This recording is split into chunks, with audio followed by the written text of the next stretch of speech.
warahmatullahi wabarakatuh.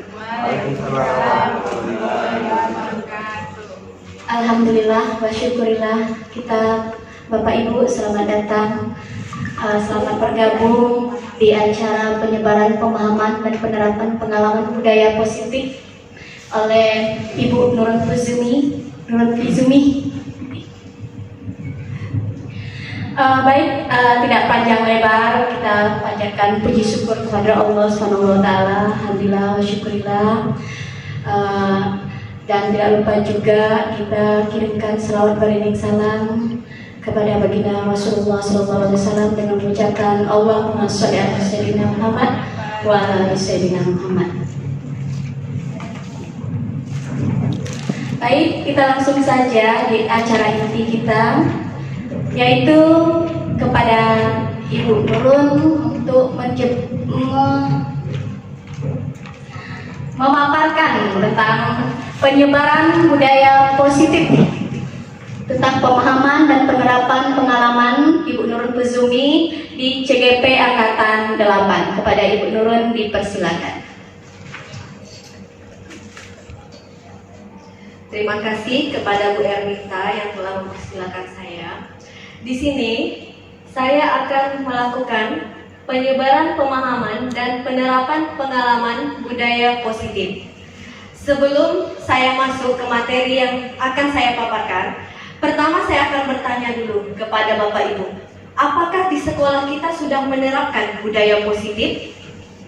50-50. 50-50. Udah, contohnya apa Bu? Pembiasaan.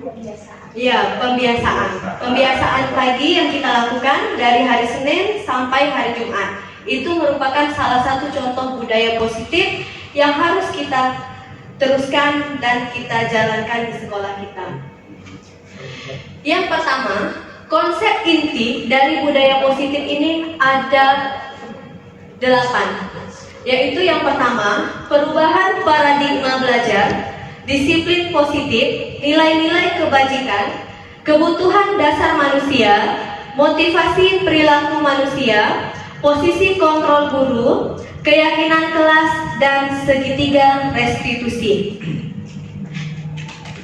Yang pertama, pembelajaran dengan paradigma baru, yang mana sekarang kita dengan kurikulum Merdeka, ini pembelajaran dengan paradigma baru merupakan pembelajaran yang dirancang berdasarkan prinsip pembelajaran berdiferensiasi. Jadi, prinsip pembelajaran ini diberikan untuk anak sesuai kebutuhan.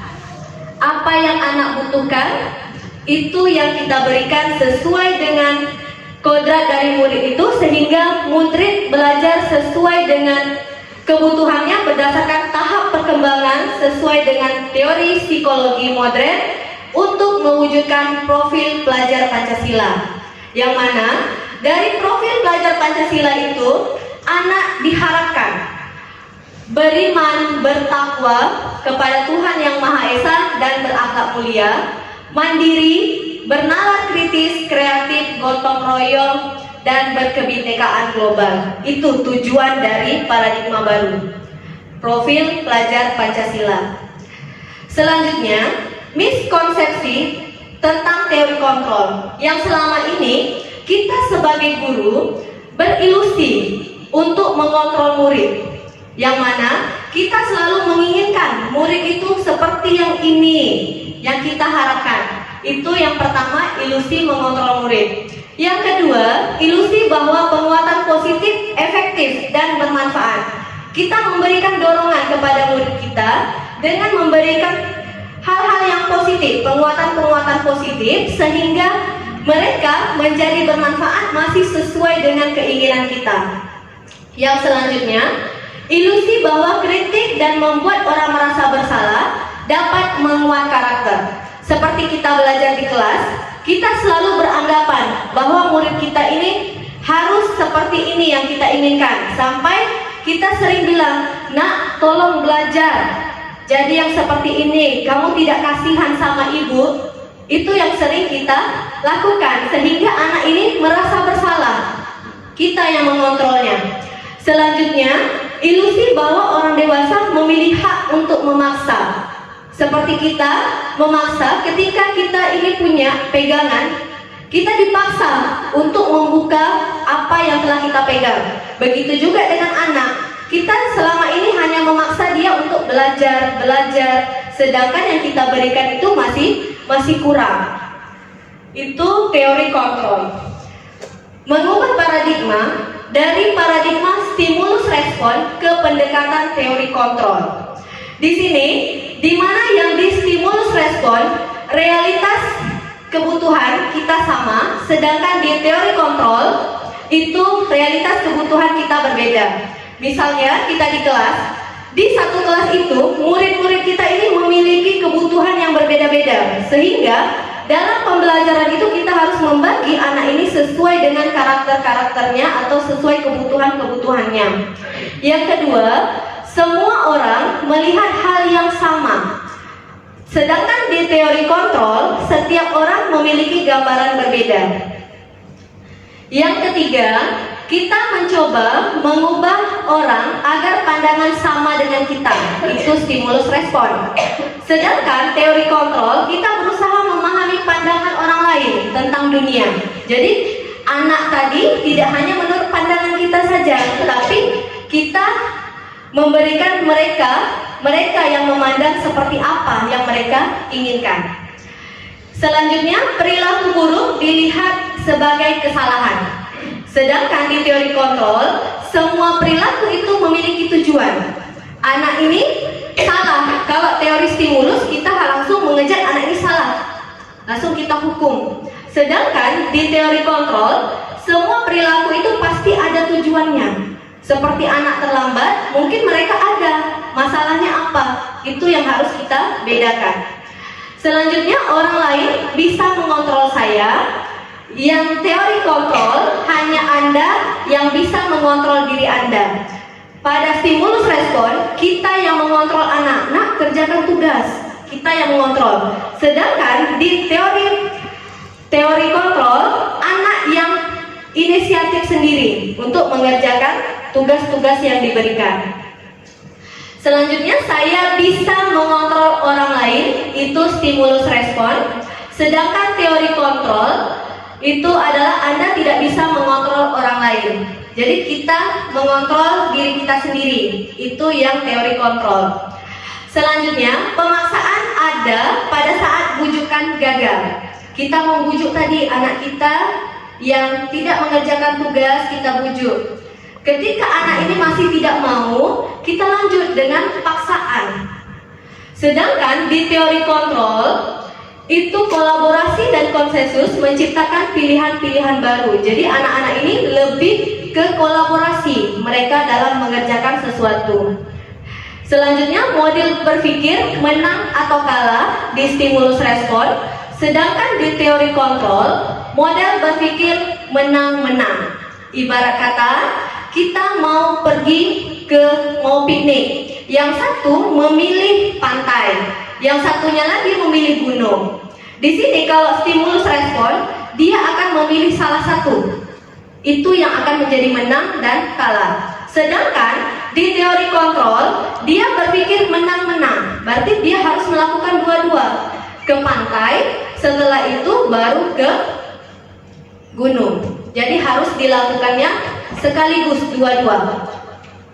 Itu untuk stimulus respon ke pendekatan teori kontrol. Selanjutnya, disiplin positif. Disiplin positif ini berasal dari kata disiplina yang artinya belajar. Sedangkan yang kita tahu selama ini disiplin itu hanya penuh dengan peraturan. Setiap peraturan ada hukuman. Itu aja yang kita anggap dengan disiplin. Anak datang 6.30 harus tepat waktu, itu adalah disiplin menurut kita. Sedangkan disiplin di sini adalah belajar. Disiplin mengacu pada disiplin diri yang memiliki tanggung jawab terhadap apa yang dilakukan berdasarkan nilai-nilai yang diyakini. Disiplin positif merupakan salah satu cara penerapan disiplin yang bertujuan untuk menumbuhkan kesadaran serta memberdayakan anak untuk melakukan sesuatu tanpa paksaan, ancaman maupun hukuman. Jadi kesadaran diri anak Itu yang namanya disiplin. Ketika dengan peraturan kita yang banyak tadi, itu hanya batas peraturan. Anak ini melakukan disiplin dengan paksaan. Ketika dia tidak melakukan disiplin itu, maka dia akan mendapat poin-poin yang ditetapkan. Itu peraturan. Sebagai pendidik, tujuan kita adalah menciptakan murid yang memiliki disiplin diri, sehingga mereka berperilaku mengacu kepada nilai-nilai kebajikan universal dan memiliki motivasi intrinsik dalam perubahan perilaku ke arah yang lebih baik. Nih, sebelumnya saya tanyakan dulu, ibu-ibu berangkat dari rumah ke sekolah yang menggunakan kendaraan itu menggunakan helm. Kenapa alasan Bapak Ibu menggunakan helm? Disiplin lalu lintas. Disiplin lalu lintas. Apa nilai yang dimiliki? Nilai disiplin. Nilai disiplin? Tata tertib. Tata tertib. Sebetulnya kita menggunakan helm itu demi keselamatan. Itu nilai-nilai ini universalnya. Seperti anak ini disiplin ke sekolah, datang ke sekolah tepat waktu, berarti dia punya rasa tanggung jawab. Itu disiplin yang sesungguhnya. Selanjutnya, nilai-nilai kebajikan. Nilai-nilai kebajikan ini adalah nilai yang disepakati secara bersama, lepas dari suku, bangsa, agama, bahasa, maupun latar belakang. Contoh nilai kebajikan institusi atau organisasi. Yang pertama, di sekolah yang menerapkan kurikulum merdeka itu menciptakan murid yang berprofil pelajar Pancasila. Nilai-nilai yang kita harapkan adalah beriman dan bertakwa kepada Tuhan Yang Maha Esa dan berakhlak mulia, berkebinekaan global, gotong royong, mandiri, kreatif, dan bernalar kritis. Ini contoh nilai-nilainya. Dari yang disiplin yang kita lakukan tadi sebelumnya, inilah nilai-nilai yang akan kita capai. Setelah itu, menurut Ibu Primary Years Program atau PYP, nilai yang diharapkan itu ada toleransi, rasa hormat, integritas, mandiri, menghargai, antusias, empati, keingintahuan, kreativitas, kerjasama, percaya diri, dan komitmen. Inilah contoh-contoh dari nilai-nilai kebajikan. Apa nilai-nilai kebajikan yang kita yakini? Yang kita yakini dan kita jalankan bersama-sama. Nih, selanjutnya keterampilan hidup atau life skill itu dapat dipercaya, lurus hati, pendengar yang aktif, tidak merendahkan orang lain, dan memberikan yang terbaik dari diri. Itu life skill kita yang ada pada diri kita. Selanjutnya, kebutuhan dasar manusia. Manusia itu punya kebutuhan dasar. Kebutuhannya adalah segala sesuatu yang kita lakukan untuk mendapatkan apa yang kita inginkan. Seluruh tindakan yang kita lakukan memiliki tujuan tertentu, dan semua usaha yang terbaik yang kita lakukan adalah dalam rangka agar kebutuhan dasar kita terpenuhi. Apa kebutuhan dasar kita, Bapak Ibu?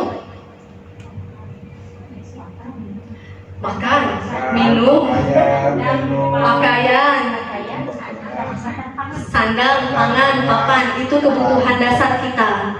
Ya, di sini kebutuhan dasar manusia itu ada 5. Tidak boleh terlepas salah satu dari 5 ini. Yang pertama, kita memiliki kebutuhan untuk bertahan hidup atau survive. Itu tadi sandang, pangan, papan, itulah yang kita butuhkan. Yang kedua, cinta dan kasih sayang. Ini yang kita butuhkan. Kita butuhkan cinta kasih sayang kita untuk keluarga, untuk anak-anak kita juga. Di cinta dan kasih sayang ini juga yang ada pada siswa kita. Ketika siswa kita tidur di kelas, kita langsung marah, Bu? Tidak. Kita baikkan karena di situ dia mungkin kurang rasa cinta dan kasih sayangnya. Yang selanjutnya, kebebasan atau freedom. Kita butuh bebas? Butuh. Siswa kita juga butuh bebas. Selanjutnya, kesenangan atau fun dan kekuasaan. Inilah yang kita butuhkan pada diri kita dan juga pada murid-murid kita. Ketika hilang salah satunya, Mungkin tadi siswa yang tidur, dia kurang satu. Di poin pertama misalnya, dia belum makan. Jadi dia lemas, belajar sampai ketiduran. Harusnya kita tanyakan dulu, kenapa nak belum makan? Kita tanyakan. Selanjutnya yang cinta dan kasih sayang tadi. Anak yang ketika kita ngajar, mungkin dia jalan-jalan, dia berbicara tidak fokus pada kita, mungkin dia sedang mencari perhatian kita. Dia ingin kita sayangi, dia ingin kebebasan juga dalam belajar. Ketika kita memberikan pelajaran, monoton aja pelajarannya kayak gitu, 5 kali 5, tidak diselingi dengan permainan-permainan, anak ini bosan. Itulah kebebasan tadi. Kesenangan, kita juga butuh kesenangan, jalan-jalan, hiburan. Inilah, ketika 5 kebutuhan dasar ini hilang salah satu, itulah budaya positif tadi akan berkurang dari 5 kebutuhan dasar ini. Yang selanjutnya, untuk memotivasi perilaku manusia dalam membuat budaya positif tadi, itu ada 2. Ada perilaku eksternal dan ada dorongan dari motivasi internal. Yang pertama dan kedua itu merupakan motivasi eksternal, paksaan dari orang lain, dari luar. Yang pertama, memotivasi untuk menghindari ketidaknyamanan atau hukuman. Seperti tadi, anak datang terlambat.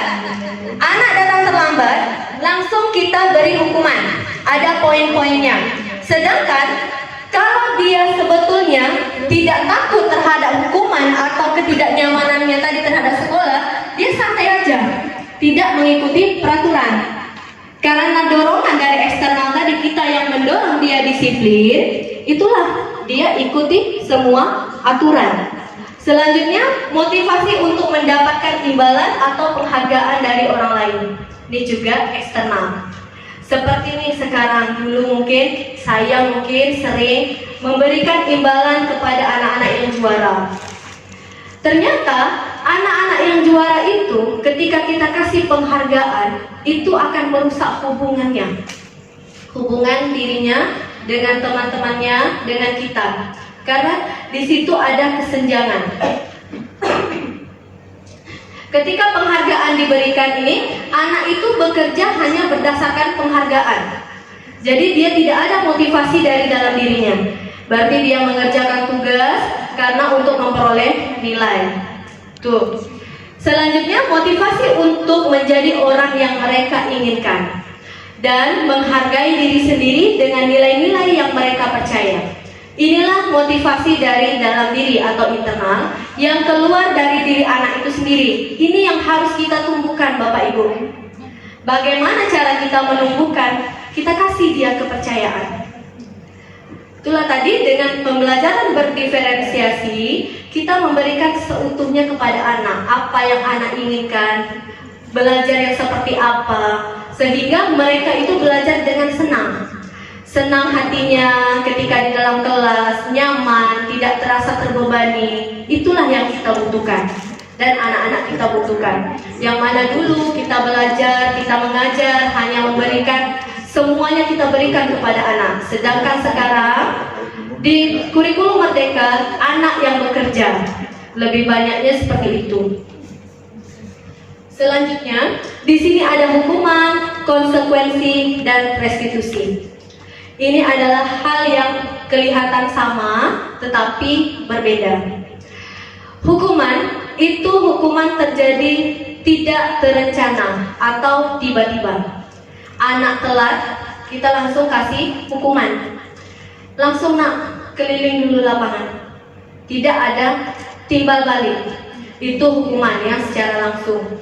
Terus murid tidak tahu apa yang akan terjadi atau tidak dilibatkan. Jadi murid tidak akan tahu apa akibat dari yang dia lakukan. Terus bersifat satu arah, berupa hukuman fisik atau psikis. Jadi ketika anak datang terlambat tadi, langsung kita beri hukuman. Ketika kita beri hukuman itu, tidak ada kita menanyakan kesanggupan dari anak ini. Itulah yang disebut dengan bersifat satu arah.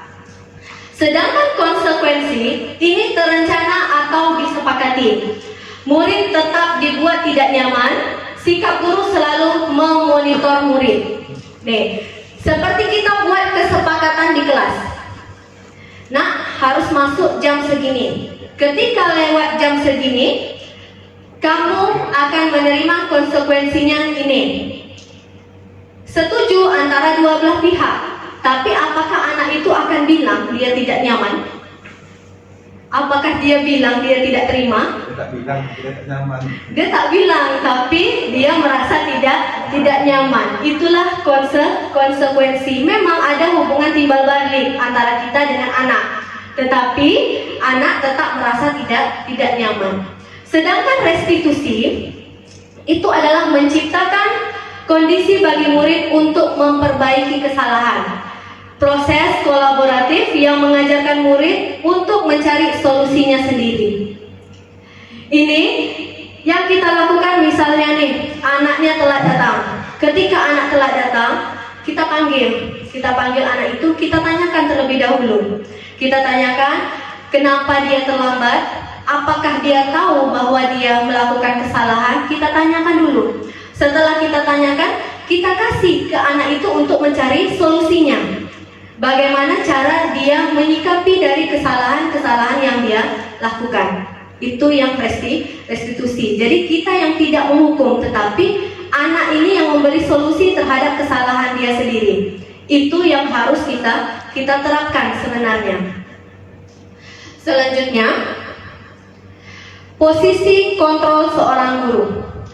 Di posisi kontrol seorang guru ini ada 5. Yang pertama, penghukum.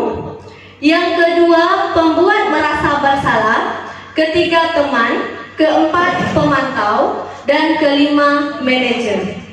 Kalau menurut Bapak dan Ibu, posisi mana yang sekarang kita berada? Pemantau? Manajer. Semuanya? Salah satu aja pilihnya. Bisa 2 nggak? Boleh 2. Aku kayaknya yang utama sama teman kayaknya. Penghukum dan teman. Merasa semua. Berarti Bu Mia sudah bagus posisinya kalau semua ada dijalani. Bye-bye. Posisi penghukum yang pertama. Posisi penghukum ini adalah yang pertama. Dari nada bicaranya sudah keras dan sudah tinggi. Itu penghukum. Anak ini ketika berbuat salah langsung diberi hukuman, langsung dijudge anak ini salah, hukuman. Terus membuat merasa bersalah. Mungkin saya pernah juga di kelas, nak cepatlah catat. Ibu udah capek-capek ngajar, kalian masih main-main. Itu yang pembuat merasa bersalah. Kita sebagai seorang guru, harusnya kita membimbing anak kita tadi. Bagaimana cara dia untuk menemukan solusinya. Bukan masalah kita membuat anak ini merasa kecewa dengan kita. Kita menjat dia, gara-gara dia kita dimarah. Selanjutnya teman. Kalau posisi teman ini, ketika kita bertemu dengan anak, ketika anak berbuat kesalahan, dia hanya berpegang pada satu guru aja. Itu yang teman. Sedangkan pemantau ini kesalahannya itu akan terus diulang, diungkit, itu pemantau. Sedangkan posisi manajer ini dia mengikuti alur. Dan ditanya dulu kenapa, apa permasalahannya, apa yang telah dia lakukan, baru sampai akhirnya solusi dari masalah itu. Nih, jadi posisi kontrol yang terbaik untuk seorang guru adalah manajer. Semoga kita bisa berubah sama-sama. Nih, contoh penerapan 5 posisi kontrol. Ini saya mengambil kasus siswa tidak memakai atribut pada saat upacara bendera. Ketika kita menjadi penghukum, kita langsung kasih hukuman. Hormat bendera selama 1 jam di lapangan. Langsung nyata. Pada saat itu juga kita berikan hukuman. Anak yang cabut ya Pak Randi, Pak Randi, Hah? anak yang cabut langsung dikasih hukuman? Kalau anak yang cabut biasanya kalau 2 kali kujumpa sekali dipanggil buat apa dulu perjanjian, yang kedua dipanggil nggak hukuman langsung, Tidak cuma hukuman ditegur gitu. Ya, berarti Pak Randi lewat ya penghukum?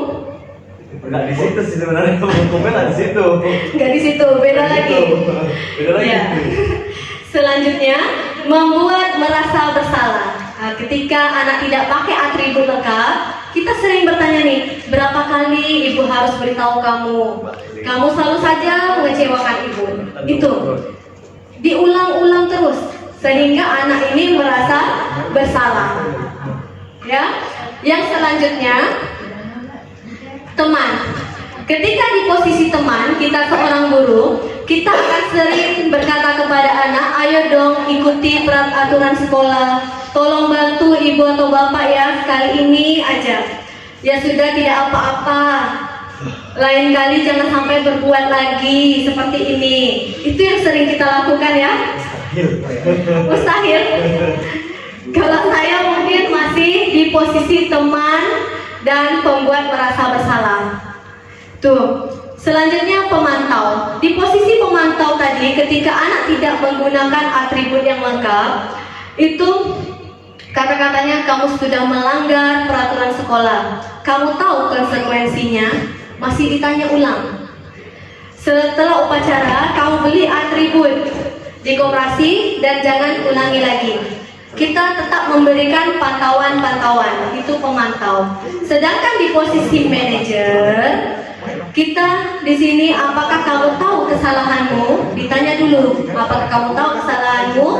Kira-kira bagaimana kamu memperbaiki kesalahanmu? Jadi dikasih dulu pertanyaan kenapa dia membuat salah itu, baru dia akan cari tahu bagaimana dia akan melakukan perbaikan. Ini posisi yang contoh ketika tidak memakai atribut lengkap. Baik Bapak Ibu, coba dilihat posisi kontrol apakah aku? Saya kecewa sekali dengan kamu. Posisi kontrol apa ini? Saya kecewa sekali dengan kamu. Pembuat merasa bersalah. Saya kecewa sekali dengan kamu. Dibuat anak itu merasa bersalah. Selanjutnya, posisi kontrol apakah aku? Aku tidak pernah benar melakukannya. Kamu tidak pernah benar melakukannya. Penghukum. Jadi dia langsung di judge salah. Selanjutnya, posisi kontrol apakah aku?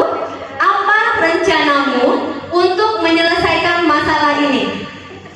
Posisi apa ini? Manajer. Posisi manajer. Selanjutnya, ayolah lakukan demi Bapak Ibu. Teman. Kamu tidak pernah mendapat nilai jika tidak mengerjakan tugas. Pemantau. Iya, pintar. Terima kasih Ibu semua dan bapak-bapaknya juga. Semoga dengan posisi kontrol ini kita berubah, Bu. Pak. Pak Randi berubah? Mungkin ya, belum sebetulnya karena ada sebagian yang Agak itu susah. Berarti kita boleh turun selangkah dulu, Pak. Dari manajer kita turun dulu jadi pemantau. Boleh, Pak? aku paling nggak bisa mantau orang, aku lebih suka gerak. Panjang bro. Ya, kita coba. Kalau kita tidak bisa di posisi manajer, kita sebaiknya kita di posisi teman dan pemantau. Teman bisa. Antara teman dan pemantau, mungkin dengan teman itu anak bisa berubah menjadi lebih baik. Ketika itu seiring jalan, barulah kita berubah menjadi seorang manajer. Ya Pak? Nih, keyakinan kelas. Di keyakinan kelas, mengapa dikatakan keyakinan kelas, bukan peraturan kelas? Dari budaya positif yang awal tadi, ketika budaya positif itu mengandung nilai-nilai kebajikan universal. Kenapa dia dikatakan keyakinan kelas, bukan peraturan kelas? Kalau peraturan satu arah, kalau keyakinan menyeluruh. Oke. Kalau peraturan lebih ke hukuman dan tidak kalau keyakinan dia dari yang luar. Keyakinan itu lebih dari hati, sedangkan peraturan lebih ke hukuman. Terima kasih Bu Rita. Ya, keyakinan di sini, keyakinan kelas ini dibentuk bersifat abstrak, berupa pernyataan universal, dibuat dalam pernyataan positif, sedikit saja agar mudah diingat, sesuai dengan kondisi kelas atau sekolah, sehingga mudah diterapkan. Semua warga sekolah atau warga kelas dilibatkan saat membuat keyakinan kelas. Ya, jadi keyakinan kelas ini kita buat secara bersama-sama dengan anak. Itu baru keyakinan kelas. Sedangkan peraturan kelas itu kita tetapkan. Seperti peraturan sekolah, saya juga tak ikut membuat peraturan sekolah. Mungkin Bu Raja ikut kemarin buat peraturan sekolah. Tidak, jadi peraturan sekolah itu hanya berpusat pada satu. Jadi tidak diperbaiki. Itulah. Sehingga dari keyakinan kelas ini, inilah sebetulnya yang kita harapkan anak-anak itu punya nilai-nilai. Seperti tidak membuli. Tidak membuli itu kata-katanya sudah positif Bapak Ibu. Negatif. Harusnya yang betulnya apa Bu Nita? Saling menghargai. Apa nilainya tadi? Itulah nilainya, saling menghargai. Yang artinya anak ini akan secara langsung mereka melakukannya di kelas, mengikuti seluruh kegiatan keyakinan kelas ini sesuai kesepakatan kelas yang telah mereka miliki, sehingga nilai-nilai kebajikan yang mereka peroleh dari keyakinan kelas ini dapat dibawa ke masyarakat. Sehingga keyakinan kelas itu kita secara bersama-sama kita lakukan di kelas kita masing-masing. Kita tetapkan ketika anak itu datang masuk ke kelas tepat waktu, apa nilai yang dibutuhkan di situ? Ketika anak masuk kelas tepat waktu, nilai-nilai universal apa yang ada? Disiplin. Ketika anak tadi dilarang membuli, membuang sampah pada tempatnya, nilai kebajikannya apa? Hah? Ketertiban dan kebersihan. Ketertiban dan kebersihan. Itulah. Jadi anak ini ketika membuat keyakinan kelas, mereka tahu apa nilai-nilainya sehingga dapat mereka resapi. Tidak hanya kita tetapkan nih aturan, ketika cabut dikasih poin 2. Itu ada hukumannya kan? Langsung poin. Ketika mereka merokok, langsung poin 25. Itulah peraturan. Sedangkan keyakinan, kita sama-sama anak. Mungkin kita bisa buat keyakinan di kelas kita, anak tidak boleh merokok, tapi kita positifkan kalimatnya. Jadi apa? Seorang pelajar harus menjaga kesehatan. Itu. Jadi anak ini tahu nih makna dari keyakinan yang harus dia miliki, bahwa merokok itu akan mengganggu kesehatan. Tuh. Itu dari keyakinan kelas. Setelah itu, di posisi seorang guru tadi ada 5 kan? Ada teman, ada pemantau, ada pembuat merasa bersalah, ada manajer. Ketika kita menjadi seorang manajer sebagai guru, setiap ada masalah yang harus kita lakukan yaitu dengan 3 tahap ini. 3 tahap ini menstabilkan identitasnya dulu, baru validasi tindakan yang salah dan menanyakan keyakinan. Ini yang harus kita lakukan. Apakah dari ketiga langkah-langkah ini sudah pernah Ibu lakukan salah satunya? Ya. Iya, bagian yang mana Bu? Identitas. Identitas. Contohnya Bu, seperti apa yang sering Ibu lakukan? Contohnya dari segi keluarga. Contoh kalau anaknya latar belakang keluarga, identitas kita, keseharian dia, kebiasaan dia, kita sempurna dengan yang Masalah yang dihadapi dengan identitasnya. Ya, yang pertama. Nih, yang pertama melalui 3 tahap sebagai guru berperan sebagai manajer. Ada 3 tahap yang mana melalui restitusi kita dapat membantu murid menjadi lebih memiliki tujuan dalam positif, disiplin positif serta memulihkan dirinya setelah membuat salah, sehingga menghasilkan murid yang mandiri dan bertanggung jawab. Nih, dari segi 3 restitusi yang kita lakukan, kita menghasilkan murid yang mandiri dan bertanggung jawab. Ini yang harus kita lakukan. Yang pertama, menstabilkan identitas. Ketika kita menstabilkan identitas berdasarkan prinsip membuat kesalahan bagian dari proses pembelajaran.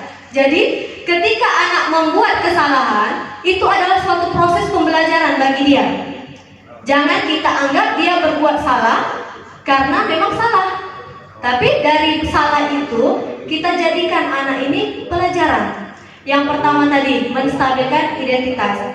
Pertanyaan yang sering kita tanyakan, yang kita stabilkan kepada anak itu sehingga mereka merasa kita menghargainya, kita berkata berbuat salah itu wajar. Tidak ada manusia yang sempurna. Ibu atau bapak tidak mau mencari siapa yang salah, tetapi ibu sama bapak ingin mencari solusi dari permasalahan ini. Kamu berhak merasa begitu. Pernah dilakukan ini Bapak Ibu? Pernah tidak Bapak Ibu kita melakukan ini? Pernah. Saya pun dari 3 tahap hanya sebagian yang pernah saya lakukan. Ini, ketika anak berbuat salah, kita harus stabilkan dulu dia. Jangan langsung kita tambah, kita marah. Nih, kita stabilkan dengan pertanyaan-pertanyaan yang sejenis ini.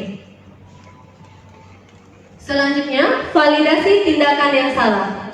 Berdasarkan prinsip, setiap perilaku berupaya memenuhi sesuatu kebutuhan tertentu. Jadi, setiap kesalahan yang dia lakukan, itu akan berupaya untuk memenuhi kebutuhannya. Yang pertama, kamu pasti punya alasan mengapa melakukan hal itu. Kita tanyakan dulu kenapa dia melakukan. Padahal kamu bisa melakukan yang lebih buruk lagi ya. Seperti anak kelahi, jangan langsung kita marah. Tapi kita amankan dia dulu, kita stabilkan identitas, kita validasikan tindakan yang salah.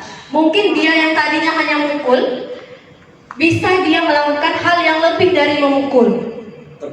Ya, kita harus stabilkan dulu, kita validasi tindakan yang salah tadi. Selanjutnya, kamu patut bangga karena telah melindungi sesuatu yang penting buat kamu. Mungkin tadi dia berkelahi gara-gara temannya mengambil barang yang dia miliki. Jadi kita stabilkan dulu, kita validasi tindakan yang salah ya Pak Randi. Lalu bagaimana dia udah salah, tapi dia yang merasa dia benar. Dia sudah salah, Tapi dia merasa dia benar. dia merasa dia benar. Nih validasi, kita tindakan dulu. Validasi dia salah nih, menurut Pak Randi. Tetapi dia mengaku bahwa dia benar. Pak Randi tanyakan dulu. Udah kita validasi. Dia yang menjauhi kawannya. Dijauhi kawannya, dia ngamuk. Dia nggak mau. Pak Randi udah ketemukan mereka berdua. Udah. Jadi tanggapan temannya seperti apa? Tanggapan temannya dia bilang dia yang mulai. Sementara teman ini diam baik-baik. Tensi tinggi dan Contohnya bukan dalam Iya. kontekstual yang asli ya. Iya. Ini hanya filosofi kita aja, Pak, pemikiran aja gitu. Ya, kita stabilkan dulu Pak. Tetap kita tanyakan dia. Walaupun dia menerima nih, kita pun kadang kena marah. Kita merasa kita betul. Tapi pendekatannya itu tadi Pak, Bapak lakukan pendekatan, posisi Bapak itu, kalau Bapak di posisi teman, berarti kan lebih merangkul tuh ke dia. Dia percaya sama Bapak, iya kan Pak? Jadi ketika sudah di posisi itu, baru Bapak tanyakan kembali. Saya tanya pun. Jadi mau gimana? Lanjut, berarti wasit begitu. Lanjut, bilang. Terus yang selanjutnya kamu melakukannya karena mempertahankan sesuatu yang penting bagimu. Ini tadi Pak, yang Bapak tanyakan tadi. Di sini ada pertanyaan-pertanyaannya. Memang dia mungkin ketika dia jahil tadi, dia kayak mana kebiasaannya mungkin Pak ya. Itu tadi. Selanjutnya menanyakan keyakinan. Nah, di sini Pak Randi. Setelah dia tidak mengakui, dia jahil kepada temannya. Ketika kita di kelas itu punya keyakinan. Ketika anak jahil itu harusnya keyakinan kelasnya seperti apa harus Bapak buat?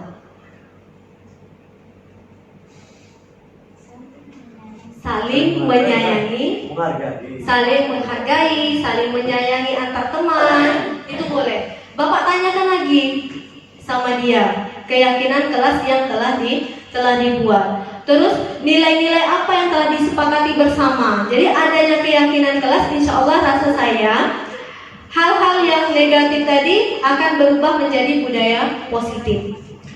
Selanjutnya kamu ingin menjadi orang yang seperti apa? Itulah tindakan-tindakan yang harus kita lakukan dari ketiga tahap ini. Salah satunya sudah kita lakukan Bapak Ibu. Kemungkinan 75%. 75%. Kalau Pak Sujarwo udah lakukan ketiganya? Insyaallah sudah. Insyaallah sudah ya. Nih, inilah kalau sudah tiga tindakan ini sudah kita lakukan, insyaallah anak kita semuanya baik-baik saja. Ini salah satu contoh ketika saya melakukan validasi contoh penerapan restitusi. Kenal. Kelas apa tempatnya?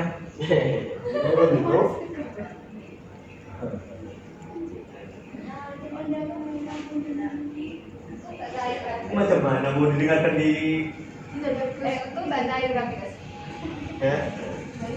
banyak iklan sponsor itu.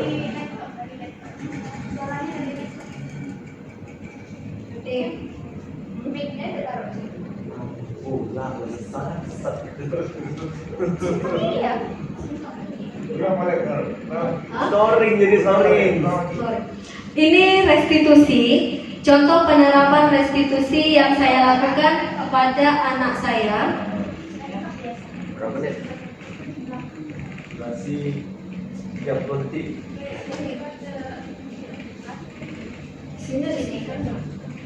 Mana ada sejak kapan ini foto sekali saya? Oh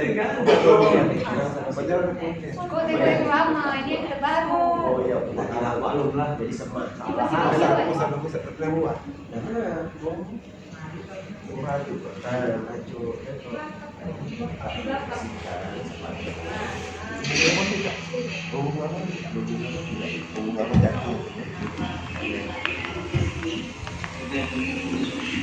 Yang benar nih, tugasnya itu sudah periksa. Tanya kamu semalam kamu masuk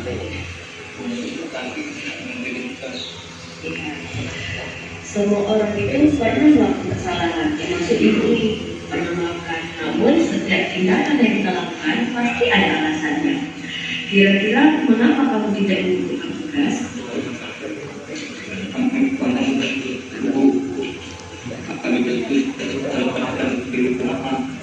Kalau ini benar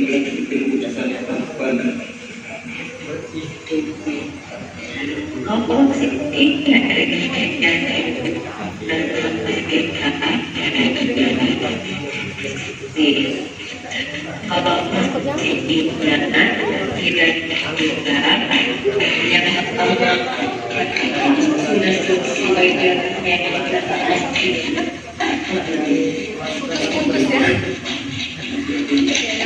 Biar kita kepastiannya tentang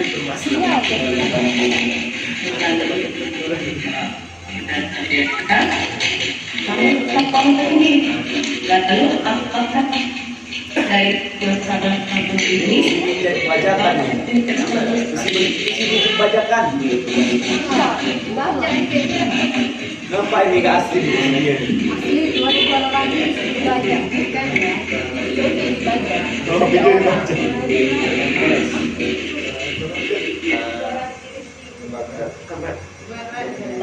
Sistem.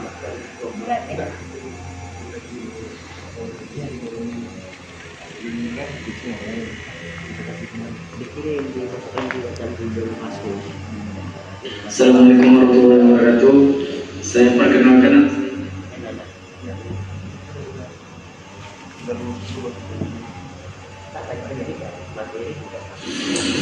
Assalamualaikum warahmatullahi wabarakatuh. Perkenalkan.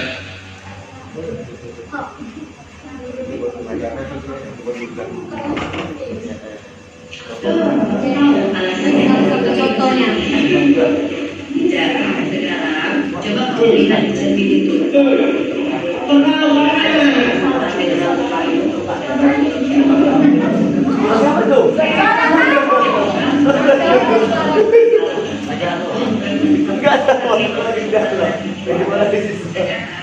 Bisa selesaikan masalah ini.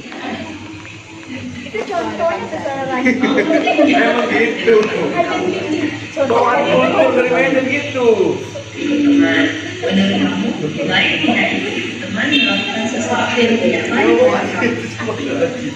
Ya, lalu kenapa kamu disebut teman? Apakah ingin terlihat keren atau gaul di mata orang lain? Ibu tidak terlalu fokus dengan masalah kamu. Hanya ingin memberikan solusi terhadap masalah ini. Kalau kita tidak punya menggunakan warna rambut, apakah kamu masih ingat? Nah, kamu itu sudah datang dan kenal tampang ngecat rambut setelah pulang sekolah nanti. Kalau kamu sebutkan rambut supaya tidak terlihat lagi warna pirang kamu. Apakah kamu bersedia? Usahakan pelan-pelan dulu. Ya, saya kerjain usaha kamu. Dan ke depan kamu bisa menjadi kamu yang lebih baik lagi. Sekarang kamu boleh pergi segala keselamatan ya.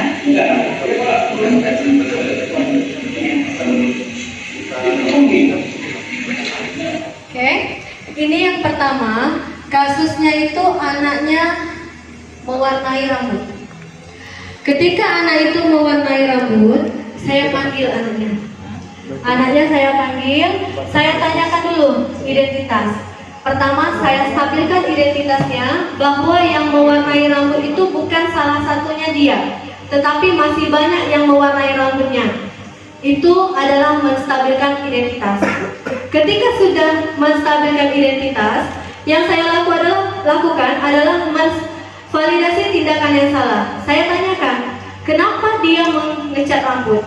Apakah karena ia ingin terlihat keren atau gaul? Tuh, dijawab sama dia, tidak. Saya tanyakan lagi, menanyakan keyakinan. Di situ saya memberikan dia solusi. Ketika memberikan solusi, kita memberikan solusi itu dengan anak ini harus menerima. Kalau kita sudah saling menerima, baru itu dilakukan. Barulah terjadi tiga langkah tadi. Yang contoh kasus kedua, ini saya lakukan kepada anak saya sendiri, yaitu Rizky Gustami. Itu dia tidak mengerjakan tugas.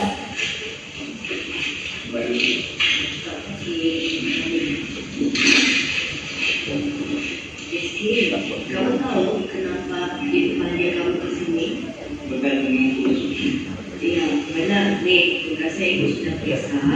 Makanya kamu semalam kamu masuk apa? tapi memberikan tugas. Iya. Semua orang itu pernah melakukan kesalahan, termasuk ibu ini pernah melakukan. Namun setiap tindakan yang kita lakukan pasti ada alasannya. Kira-kira mengapa kamu tidak mengerjakan tugas? Kami suku habis itu secara di rumah kebetulan materi yang dibicarakan. Kau masih ingat yang keyakinan kita? Kalau masih ingat, kira-kira yang kamu lakukan itu sudah sesuai dengan keyakinan kita?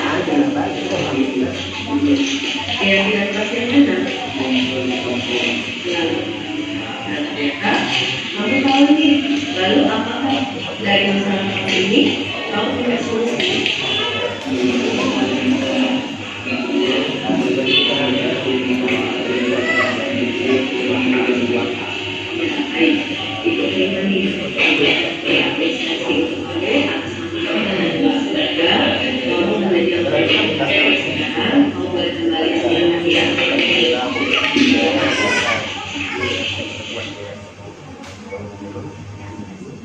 Oke, pada kasus kedua, saya mengambil kasus Rizky Gustami tidak mengerjakan tugas. Jadi ketika saya memeriksa tugas, di situ tidak terdapat buku Rizky Gustami. Saya memanggilnya. Yang pertama saya stabilkan dulu. Saya tanyakan kenapa dia tidak membuat tugas dan meyakini bahwa dia bukan salah satu orang yang melakukan kesalahan, tetapi masih banyak. Setelah itu, saya menanyakan validasi tindakan yang salah. Apakah yang dia lakukan sudah benar? Sudah mengikuti keyakinan kelas? Dia pergi ke kantin? Sudah dijawabnya semua. Ketika sudah dijawabnya semua, saya tanyakan apa yang harus dia lakukan. Keyakinan kelas mana yang dia langgar? Dari tidak mengumpulkan tugas tadi, keyakinan kelas yang ia langgar adalah bertanggung jawab. Dia tidak bertanggung jawab atas tugas-tugas yang diberikan. Tuh, setelah itu kami mencari solusi bersama. Yang pertama, di situ dia ada 3 solusinya. Yang pertama, dia minta maaf karena tidak mengumpulkan tugas. Yang kedua, dia meminta maaf agar tidak mengulangi makan di kantin pada saat jam pembelajaran. Dan yang ketiga, dia akan mengerjakan tugas dan mengumpulkannya. Itu solusinya tadi. Dari 3 tahapan ini dilakukan satu persatu. Apakah ibu bapak sudah melaksanakan yang seperti ini? Sudah? Sudah Pak Don? Sudah, sebagian sudah. Mungkin nanti kita lebih berurut lagi ya Pak, tidak bolak-balik lagi. Atau tidak hanya satu langkah aja, tetapi 3 tahapan dari restitusi itu kita terapkan. Selanjutnya, yang terakhir, penutup.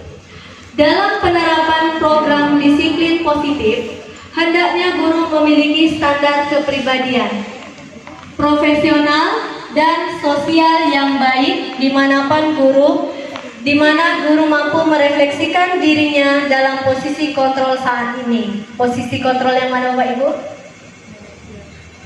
Posisi kontrol manager. Bagaimana perjalanan dirinya sebagai among?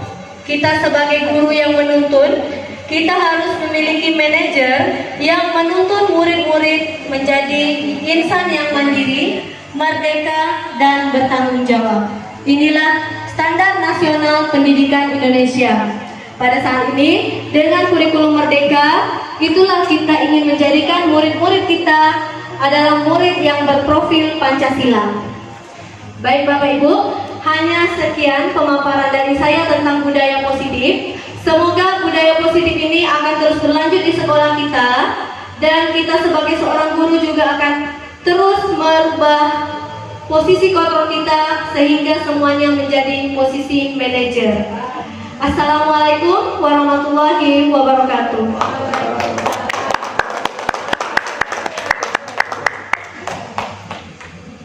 Alhamdulillah, terima kasih Ibu Nurun. Tepuk tangan dulu dong Ibu Nurun. Jadi ilmunya udah banyak ya kita terapkan ya Pak Rafli ya. Bapak Ibu semua, terima kasih. Kita tutup. Assalamualaikum warahmatullahi wabarakatuh. Waalaikumsalam warahmatullahi wabarakatuh.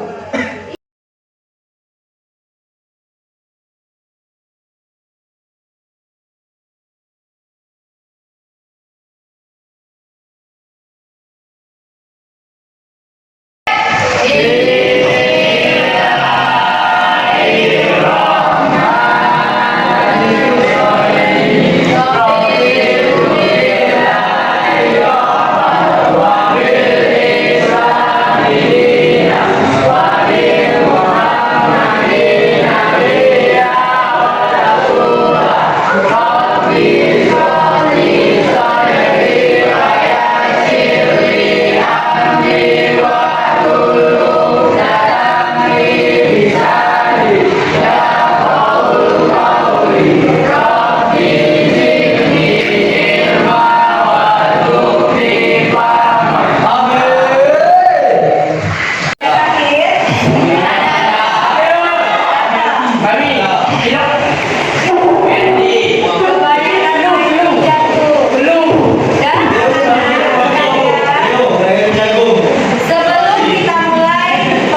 sini.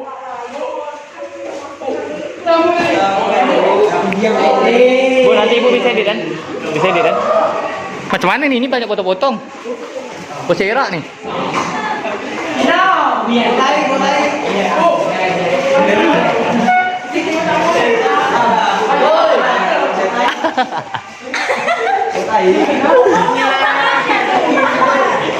Sulit lah. Pena aku jangan ambilan berapa, pena aku cuma satu tinggal. Tak apa-apa, buang aja, yang penting aku ada pena. Apa aja ya? Belajar dengan tekun, menjaga apa Nela? Nela menjaga apa? Kira-kira jangan peraturan. Nela menjaga apa Nela? Yang sampai dekat ke papan. Lima. Otak.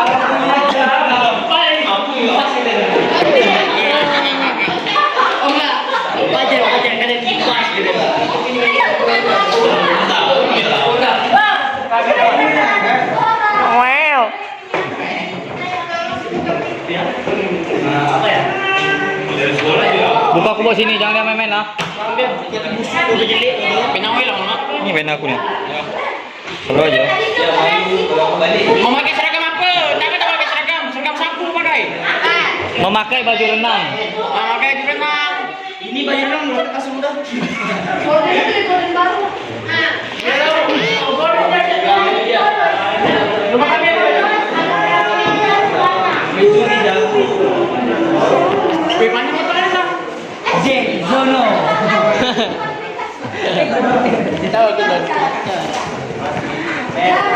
Cepatlah, lama kali. Yang sudah duduk. Tapi yang sudah puas aja Bu. Bu, ini sampai habis, Bu. Bu, aku tak habis 5.000. Tak habis 5.000. Lagi dengan Pina dulu. F11.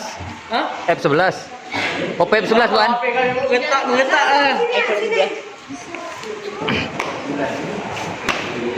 Lama Oi.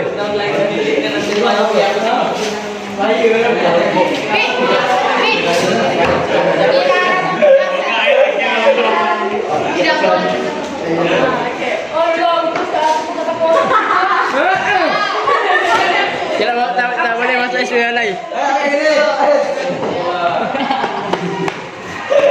Tak bisa aku. Tolol lah. Apa nih mendengarkan guru satu bicara? Gisi. Raspan.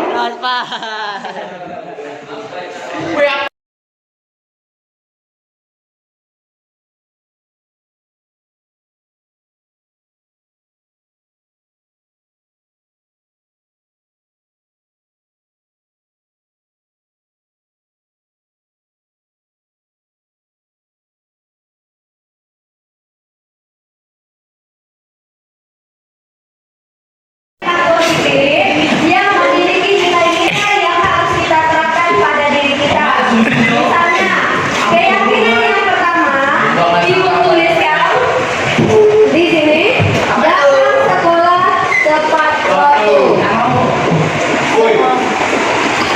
Datang sekolah tepat Oke, tepat waktu. Selanjutnya, Ibu minta anak-anak Ibu semua masing-masing memikirkan Oke. peraturan kelas. Ibu maju konsol. Oke. Apa kan, Tri? Kelas ini Ampun. biar nampak muka, Bu. Jadi orang tua dia tahu anak dia belajar. Weh, tak nampak tulisan dia.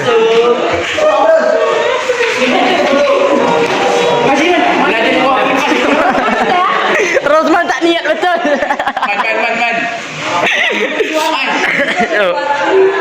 Matikan aja, Bu. Kami matikan. Langsung buat ini lagu sinematik.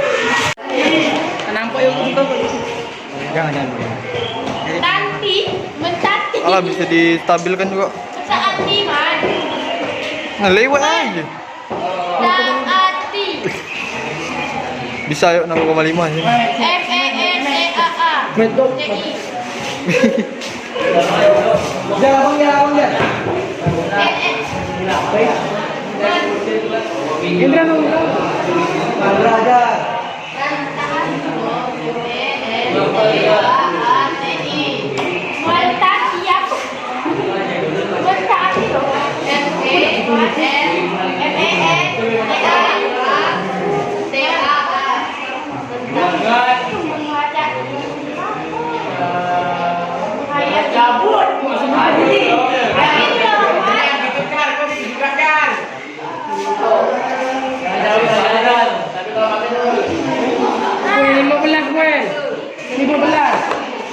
Ajar, jar, ngajar.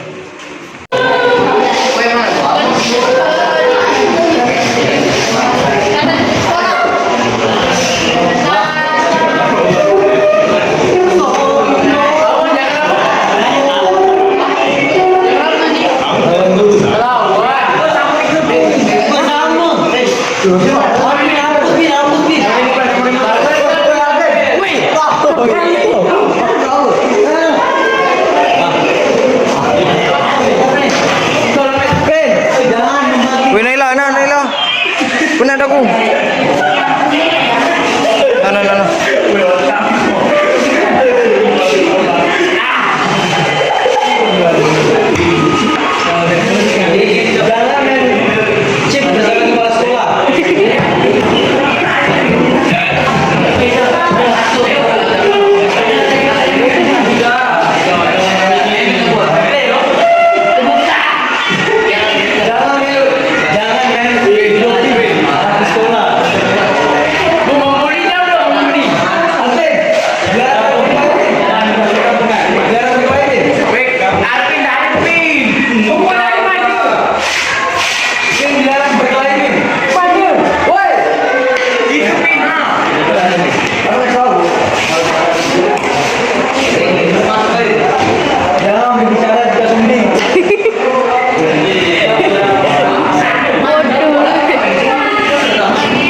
Coba Rizky bacakan arti keyakinan yang pertama.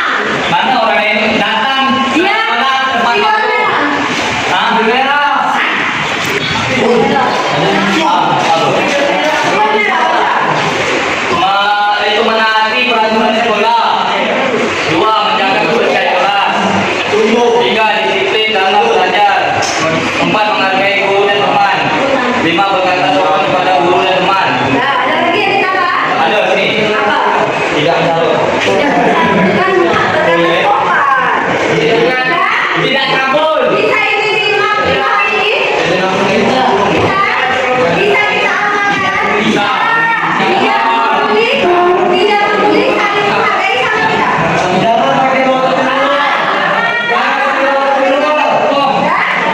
sehari-hari dijaga tuh. Sehari-hari sabar. Dan paham nih? Semoga kita terus jangan melakukan ini semua. Jangan kita amalkan di kehidupan kita sehari-hari. Dan